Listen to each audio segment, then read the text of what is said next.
Welcome to episode 167 of the Hurricane Mike Show, where we will be previewing the New Orleans Saints at the Miami Dolphins. And believe it or not, this is a game. Like, people will be paying to go watch this game voluntarily. So, in case y'all thought that it was a myth, like, this is a real life football game that people will be paying to go see and pay to be there for 3 hours to watch what's about to happen. And yet, I would probably rather do that than watch an Atlanta game if I was an Atlanta fan. Because why then? Because Atlanta Falcons suck. Mm-hmm. Man, Saints Dolphins, man. The last time these two teams played, was in 2021, where the Dolphins put the beat down on poor Ian Book. Yep. The Dolphins beat us, I think, 20-3 on a Monday night in week 17, I think. It was either week 16 or week 17, but that was the Ian Book game, man. This is the first time we're playing the Dolphins since the Ian Book game, and that felt like it was like 2 days ago, and yeah, that's already 4 years ago. That's crazy. But anyways, kind of relevant. I just wanted to throw that in there. This game will be going on 12 p.m. Central Time, 1 Eastern, and whatever. I think 10 a.m. Mountain Time. I don't know. The Dolphins offense, they have scored 27 plus points in 3 of the last 6 games, and they scored under 17 points in the other games. So, yeah. The Saints defense last week against Atlanta gave up 24 points, 3 for 12 on third down, and Atlanta had 2 red zone trips on them. And the Saints in 2025 are averaging 24.9 points per game, which is 22nd in the league. So how do you feel about this defense when it comes to trying to stop Miami? I feel like it's going to be a tough task because the Dolphins seem to be getting together offensively, scoring a few more points. So it's going to be tough. It's going to be tough because, how motivated are these players? I mean, there's no playoffs to look forward to. So, I mean, motivation has to be, let me put my best stuff on tape because I might be, auditioning for a new job next year or what have you. So it'll be interesting to see if we come out to play today. Yeah, like the Saints, the thing with them, we know the season's cooked. The season's been cooked since week 3. So, at this point, everybody's just trying out for next year. And to anybody saying fire Kelmore's not getting fired, okay? I don't even know why it's a discussion. If they kept Dennis Allen in the building for 3 years, they're going to do the same thing with Kelmore, okay? So, yeah. The Saints pass defense last week versus Kirk Cousins, 199 yards, 2 touchdowns, and an interception. And in 2025, the Saints are giving up a 103.5 rate, which is 27th in the league, and they've given up 5.2 yards per play, which is 10th in the NFL. And this week they're going up against Tua Tagovailoa. And Tua Tagovailoa this season has thrown for 17 touchdowns and 13 interceptions, tied for most in the league with interceptions. And he also has an 88.1 rate.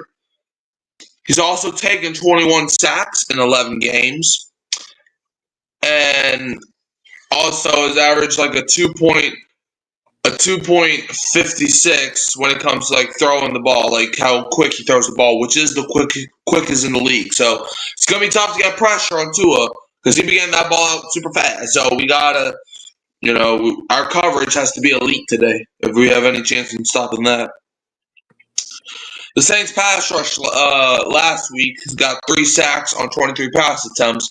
And in 2025, the Saints pass rush has gotten 24 sacks in 11 games. So what is the defensive line, like what are you looking to see from the defensive line today? I'm looking to see, like you mentioned about Tua's fast release. So if you can't get to the quarterback, our defensive ends got to get our hands up, got to get some passes knocked down, and so that's the defensive line. And these linebackers and everything else has to be tight with their coverage. Just because they know the ball's coming out. We know that. We know his history. He's got to get rid of the ball because one hit, he forget what his name is. So I mean, he's got to get rid of the ball fast, and we know that as a defense. So we have to game plan against that.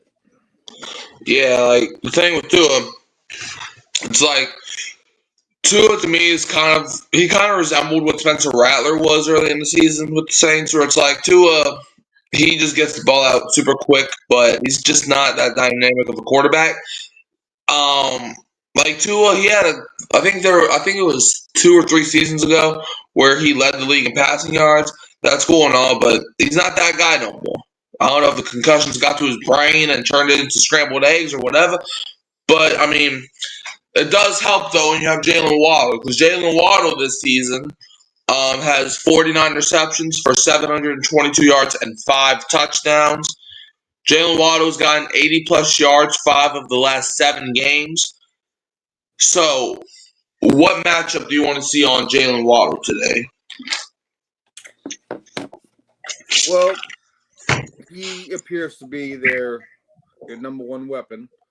So I guess my opinion is Alante Taylor is our best DB right now. I mean, Kool-Aid shows signs every now and then, but I think Alante Taylor is that guy right now. So I look for him to go one-on-one with Jalen Waddle most of the game. What do you think? I personally think that I want Alontae Taylor and I want Justin Reed on him at all times because I want that safety help over top. Because Jalen Waddle, I don't want like a lot of like you can maybe do one-on-one coverages now and then, but like with Jalen Waddle, he's kind of like Tyreek Hill, and I'm not just saying that because they both share a locker room, but it's like Jalen Waddle. If you lack in the speed game, you're going to get beat. He's one of the fastest receivers in the NFL, so I want safety help over top. I don't really want to see any presses because if you press Jalen Waddle, you're going to get burnt. You're going to be put in the microwave and you're going to get cooked overnight. Like it's just not going to. It's going to be 3 hours of bull crap. So yeah, I say have Alontae Taylor being that sneaky guy and have Justin Reed play him over top or Sanker. It doesn't matter. Have one of them over top guarding Jalen Waddle. But now Devon Achane was probably Miami's sacred weapon. Devon Achane this season has ran for 900 yards, 5.5 yards per carry, and 5 touchdowns, and he also averages 33 receptions or receiving yards per game. So, and also he's going up against the Saints' run defense last week versus Bijan Robinson, who gave up 70 yards, 5 yards per carry, and in 2025 the Saints' run defense has given up 4 yards per carry, which is 9th in the league. So, what is the run defense going to have to do to slow down Devon Achane? They're going to definitely have to bring those safeties down sometime. I mean, on running downs, definitely. You can't do it all the time because, like you mentioned, Jalen Waddle and his friends over there will beat you deep. So the defensive line has to get off their one. That has to beat their one-on-one matchups first off, and if they need help, then you can bring those safeties down. But it's about beating those one-on-one matchups today. Yeah, I'm looking for Demario Davis to make a big impact today because if we're going to stop A-Chain, it has to be with Demario. And I don't know how confident I am. Like, I like Demario as a player. I respect what he did for us for years. But when you're relying on a 36 or 37-year-old or whatever he is, when you're relying on a guy up there in age to stop a running back who's like barely even 23 or 22, I mean, I'm sorry. Sometimes the young buck's gonna win. So I don't know. Like I think our linebackers have to take cover. They have to, they like him, Pete Werner, Danny Stutzman, all of them. They have to lock in today because Devon Achane is probably the guy that terrifies me the most. To be honest with you, Tyler Shuck, week 12, had 243 yards, an interception, 74.1 rate, but has gotten 240 plus yards in back-to-back games. However, saying all that, the Saints offense last week still scored 3 points. So, what is Tyler Shuck going to have to do to make sure that we can get more than 3 points and win game? Well, winning the game is a relative term, my boy. My goal going into every game for the rest of the season is development. I mean, I got to see the guys that we're counting on next year to develop. I mean, I want to see Tyler Shuck. We have to find out if this is our quarterback. So I want to see development. I want to see him take care of the football. I want to see him make good decisions. I want to see him get in and out of the huddle without a lot of delay of the game calls, things like that. And that goes for the rest of, the young players on offense, definitely. We're going to get a good look at Devin Neal today, I'm pretty sure, since Yeah, I believe Kamara's out. he is. But, We'll get to the numbers later. Yep. So that's what I'm looking for. I'm looking for development. I'm not necessarily looking for wins right now, just development. Yeah, well, I'm a competitor, so I don't care how bad we are. I'm still looking for you to win every game. I'm sorry, but yeah, look, Tyler Shuck, what he has to do, you know what Tyler Shuck has to do if he wants success today? Pray to the heavens. Pray to the Lord that Cesar Ruiz does not hate Chuck today. Pray That's to not the being a Lord. competitor. That's looking for the Lord to save you. Yeah, but man, you gotta pray that Chris Olave has hands today because, man, Chris Olave, it's a coin flip. He either wakes up and he catches 8 out of 10 targets, or he wakes up and at least 2 or 3 of them goes through his hands. You never know what you get from Chris Olave. It makes no sense. But Hold yeah, up. As far as Chris Olave goes, I mean, I got him on the thing as questionable. I know the ins and outs are coming out in a few minutes, so he might not even be playing. I'm not oh yeah, sure. that's We have to check the injury report when it comes out. so if he's not playing, then your number one receiver is Devon Vele. You gotta pray even harder. Devon Vele, he got like maybe I think he has barely over 20 catches this season, and he's gonna be your number one if Olave doesn't play. Oh my Be the Mason Tipton show, boy. boy, it's gonna have to be someone has to catch a pass, right? Tyler Shuck's gonna start throwing passes to himself.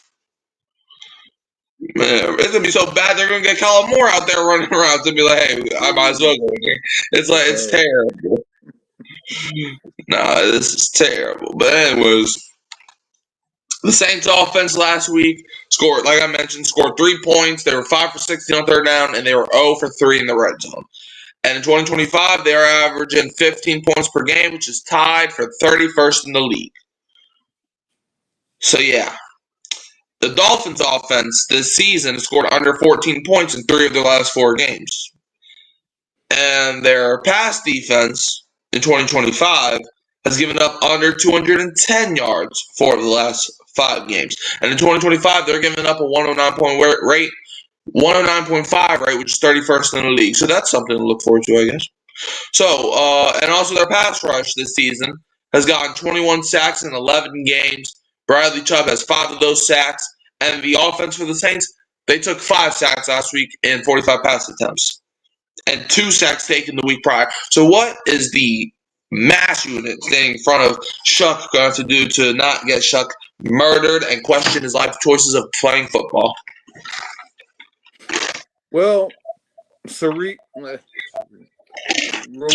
is definitely going to have to play better than he's been playing the last few weeks or throughout his career. That's for sure. Do we know if Fuaga's playing? Do we even have the injury report yet? Banged up last couple weeks. Fuaga, I heard, was trending towards playing, but it's not official yet. Is it okay? Well, I mean that's the thing. I mean we have to get healthy, and because we lack depth on the offensive line, so I mean you can't help but Tyler Shuck run for his life, today and recently. So that's what he's gonna have to do. He's gonna have to run for his life. Pray and run for his life. Yeah. I mean, the offensive line is just not. It is just not good. All right, from what I'm seeing, both Chris Olave and Talise Fuaga are both going to play. So Okay, that's something. so that's good. But I mean, you've been without Eric McCoy all season long too, and we all know and we've heard the stats. You know, when you without your starting center, how your line goes downhill, and that's what's happened to the Saints O line this year. Yeah, the offensive line is just bad. Like it's been like there's some weeks where they do good, but other weeks it's like they are just bad. And Chris Olave last week, 13 targets for 9 receptions and 70 yards. In 2025 so far, he had 734 yards and 4 touchdowns. And Juwan Johnson a week ago, 7 targets for 6 receptions for 46 yards. So what are the receivers gonna have to do? Like the Dolphins, one thing that does make me sleep well at night this entire week. Dolphins don't really have that many corners. Like all their corners are hurt. So if there's a week for Chris Olave to show that he's a number one receiver that everybody's trying to make him seem to be, this is the week to do it. So what are Chris Olave and Juwan Johnson and the rest of the island misfit toys supposed to do today? Well, Chris Olave seems to be playing today, so he's definitely going to have that big game, especially against backup cornerback play that the Dolphins are running out there. So, and other than him, like I said before, development. I want to see Mason Tipton and Vele get some run today. I want to see them work against those backup cornerbacks and see what they can do. And as far as the tight end group, yeah, Juwan Johnson needs to hold on to the ball. We say this every week, yada yada. And Taysom Hill with his old crippled self, he needs to get involved too.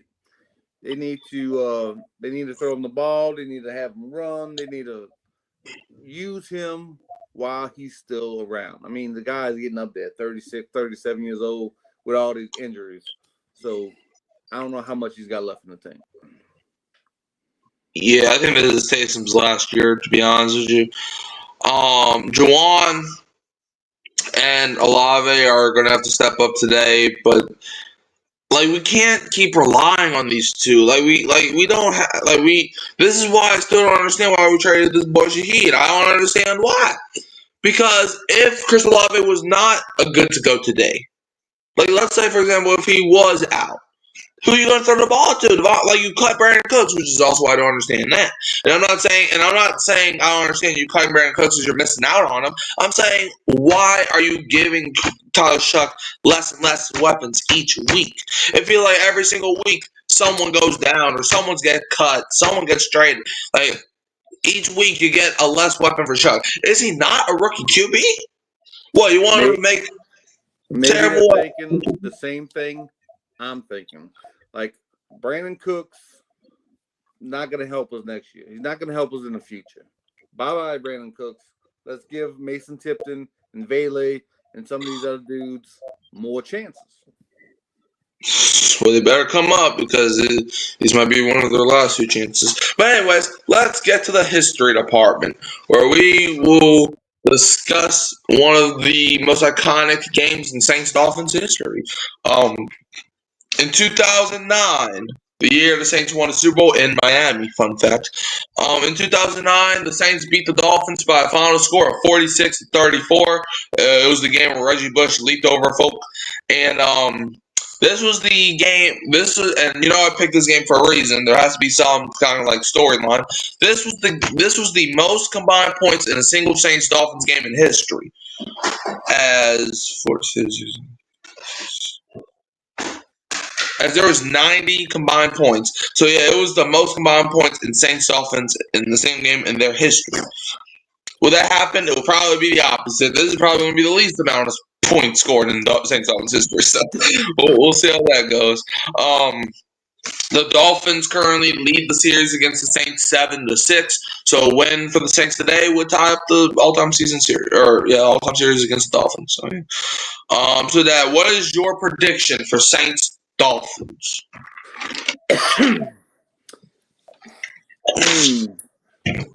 Well, before I make this prediction, I want to talk about that 2009 game. We had Reggie Bush, like you mentioned, and Drew Brees. Unfortunately, we don't have those guys anymore. So there won't be any 46 points scored. That's for sure. So my prediction for this game will be sad for my Who Dat Nation here. We're going to lose on the road. I'm sorry. And the score is going to be somewhere around 24-15. Yeah, I got Dolphins winning 24-16. I think the Saints are going to be able to drive down the field. I think they're going to get points. They're just going to get 3, not 7. And that's another point. We got a rookie. Well, he's a second-year player now, but we got Charlie Smythe kicking the ball today, I'm pretty sure. So we'll see how that goes. But now let's get to these experts and let's see what they got to say about this game. Dolphins 24-21. Saints 20-17. Dolphins 21-14. Dolphins 23-17. Dolphins 26-22. Wait, they have us scoring 22 points. What land are they living on? Dolphins 24-13.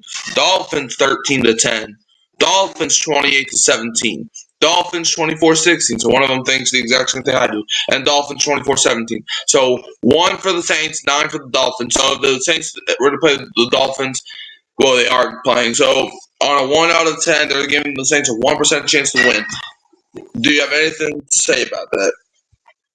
I guess that one guy must live in New Orleans or something. I don't know.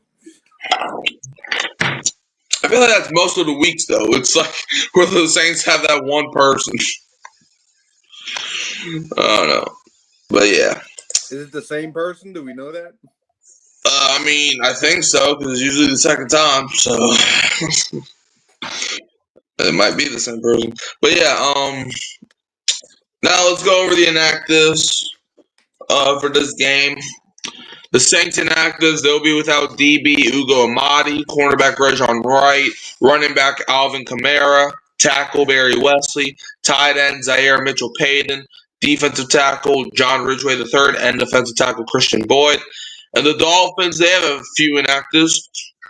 Their first inactive is quarterback Quinn Ewers, but he is their emergency third quarterback, meaning if I'm not knock on wood this doesn't happen, but if Tua Tagovailoa and Zach Wilson both get hurt or gets ejected or something like that, then Quinn Ewers comes into the game. But other than that, he's inactive. Cornerback AJ Green III, linebacker Andre Carter II, wide receiver Tajay Washington, and defensive tackle Matthew Butler are all inactive for the Dolphins. So do you have anything to add about the inactives? Nope. Just next man up. Can't worry about who's not in there. We just got next man up. Yeah. All right. So do you have anything else to add before we get out? Nope. We're good. Who dat? All right, Dad. Where can they find you? Mic'd Up YouTube channel on Hurricane Mike Show every week. Yep, you can always find me at Hurricane Mike, Kyle Phelps, and Keeping It Real Who Dat Sports Podcast. Don't forget to like, subscribe, share, turn the bell on so you don't miss another future upload. And Dad, we're going to leave them as always with a Who Dat, and don't be a what? Don't be a Falcons fan. They got full bellies from eating that turkey. Yep, I wonder if they choked on the turkey. They are turkeys. They are.